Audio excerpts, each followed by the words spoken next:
Well, welcome back to Smart Life. I am Dr. Gina, and there is a fine art to arguing. We all get into disagreements with the ones we love, and there are good ways and bad ways to handle that.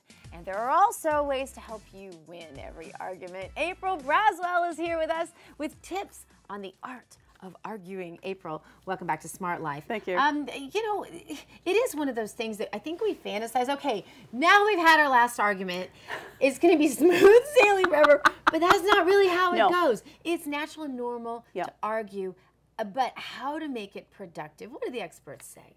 I actually love John Gottman, who studies, he's probably is the best recognized relationship expert out there, and he pointed out that for couples, 69% of their conflicts and disagreements are never resolved. That those differences are always there. So I was like, I love that he has a statistic. Because I was like, oh good, because it's just like you're saying earlier, is that this is not a reason for you to divorce or break up. It's normal, it's how you handle that. And for couples, my #1 ground rule is that you are not arguing and fighting in the bedroom. If a topic and there's really disagreement or there are hurt feelings at the end of the day, women, will have a little crying moment and have a communication. But really, if we're going to have a real fight or we're going to really be discussing and arguing over something, get up, take it out into the living room or some other room. For the kids? No, because your bedroom is for sleep and intimacy and not for arguing. Because but with kids, you find another room. You're not going to do it in front of the kids. If you live in California, you only have 3 rooms. Yeah, I know. It is practically, it's just that I want the bedroom to be a space where you're not fighting, because it disturbs your sleep and you're then associating that always with your sex life, and I don't want that to be part of your sex life. Ideally, practical implications are difficult on that one. I know, you find a space. What is the difference really between fighting and arguing? Because experts will say arguing good, fighting bad. What is the difference? It's, I love that we have our different definitions, because, is it conflict? Is it arguing? Are we discussing? Are we communicating? And we're often describing that fighting is really where it's about, I'm here to be right. I'm here to be right. I'm here to win. Raise voices, yelling, and name calling, which is the biggest problem. As well as, some of them didn't mention it, but often cussing and other interesting words flying out of our mouth, whereas arguing is really where you have, the goal is to communicate, to discuss things, and to find, both to surface things emotionally as well as to find, let's aim to find a resolution. But I love that Gottman points out, you may not, and 69% of things you're not going to, but you still need to find some way that we as a couple are going to handle this going forward, even if we don't exactly agree on it. So those areas where couples find these irreconcilable differences, as I think it's safe to call them, how do you know if this is something that you need to go deeper, that you don't, that the arguing isn't going to work, even the fighting isn't going to work, that this is one of those 69% things? But what happens when those 69% things that we're never going to agree on affect areas of our relationship that make it, I don't want to say mortal, but very serious, and you need to get outside help? Yeah, there are a couple things. I don't like having exactly a hard and fast time frame. I've heard some people say, oh, give yourself 15 minutes, give it 30 minutes or something like that. I'm like, giving it about 30 minutes to discuss something and try to work through it. Don't exactly have like the timer's going up, ding, we stop, interrupt mid-sentence. That doesn't create intimacy. But you then kind of wrap it up. It's like, okay, we're not quite agreeing today. Let's talk more about this. And when things start to affect you where it is affecting your sex life, or it is affecting you financially, or with addictions, something like that, those are fairly obvious over time. Or sleep patterns. Where then maybe see a doctor, see a counselor for this.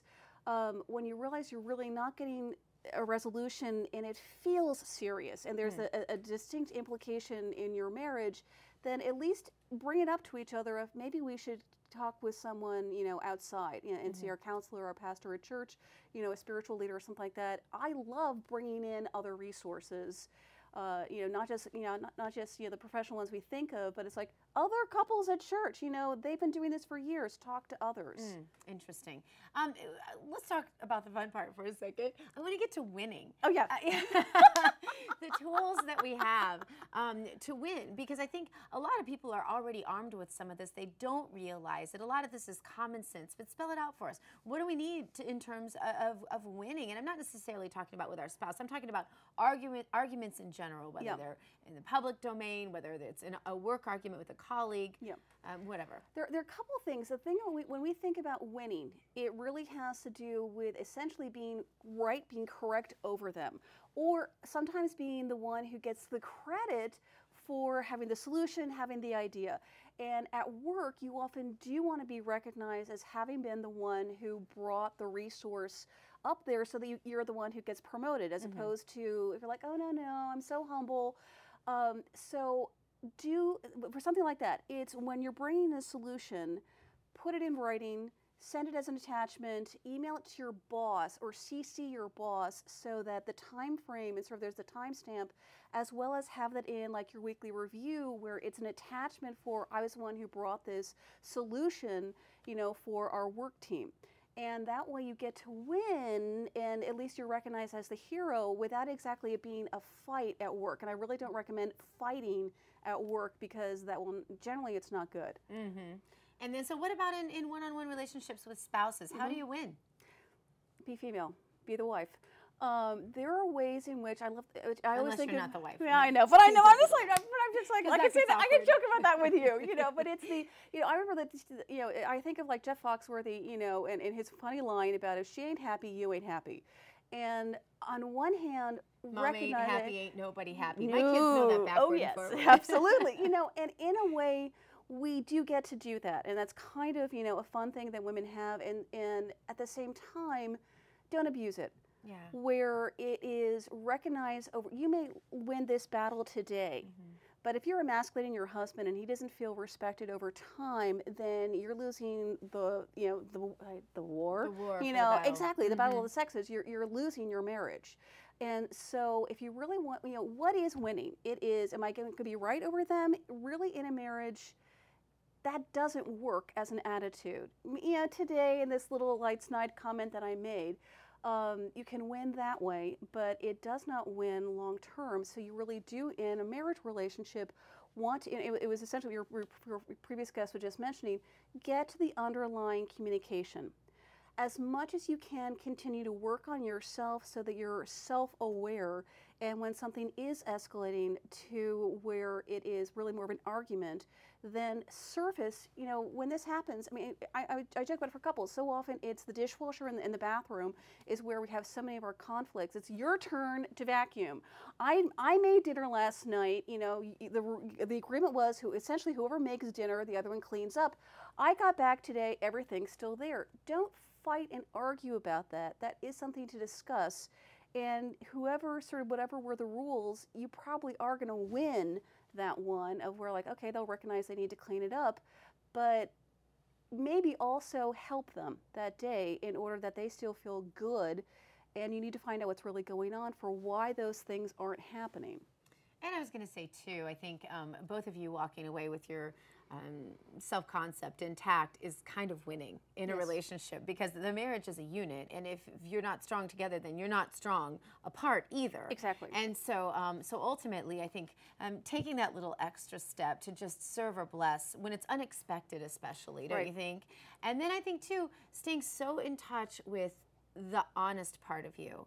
We tend to want to put on a facade and seem stronger than we are with our spouse, but sometimes it's just so important to be vulnerable and to really have an idea in your mind, wait, what's really going on with me? Because a lot of times it really isn't about the dishwasher. Exactly. Yeah. It rarely is, and if it is where they're, it's like, okay, fine, they're going to go clean the pans right now. Don't go into the kitchen, grab the bonbons, and then go in the living room and watch TV while they're doing that. Come in the kitchen and do something yourself at the same time, not right where they're trying to be, but something sort of a work or chore oriented, just so even if, it's kind of correct that they should be doing that, they don't feel put upon in the moment. And that's very important, that in general our behavior is we're always a team. We're always a couple. I may be doing this one chore at this moment and you're doing something else, but in general, we need to both see and feel like it's not predominantly on my shoulders and the other one's kind of being, too pampered about this. And that same concept holds true for families. You need to function as a team, talk about team concepts. Yes. And so we've talked about a lot of that on the show, but I think those things are so important that really you're not winning if you hammer down your spouse in an argument and totally emasculate him or totally defeminize her. And you're not winning in an argument if it's with your children and you're making them feel 2 inches high. Absolutely. That's never winning. No, the real winning is when both emerge from the discussion better for it. I think that's it. And where you feel closer. The goal, winning, is emotional intimacy. I love it. April Braswell, thank you so much.